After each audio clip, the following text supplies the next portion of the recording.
ఏకాదశి సందర్భంగా నిర్మల్ జిల్లా ముదోల్ నియోజకవర్గంలోని ఆలయాలన్నీ భక్తులతో కిటకిటలాడాయి. నియోజకవర్గంలోని కుబేర్, తానూర్, కుంటాల మండలాల్లోని విఠలేశ్వర ఆలయాలలో భక్తులు పెద్ద ఎత్తున స్వామివారిని దర్శించుకున్నారు. ఆలయ పండితులు అభిషేక పూజలు నిర్వహించారు. తొలి ఏకాదశి సందర్భంగా పలువురు భక్తులు ఉపవాస దీక్షలు కొనసాగిస్తున్నారు.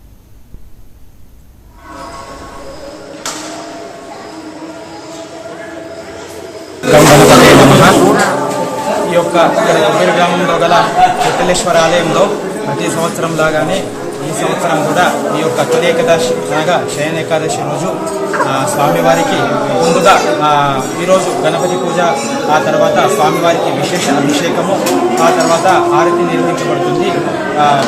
ఈ యొక్క ఆలయానికి చుట్టుపక్కల గ్రామాల నుంచి భక్తులు చాలా వేల సంఖ్యలో భక్తులు ప్రతి సంవత్సరం వస్తారు.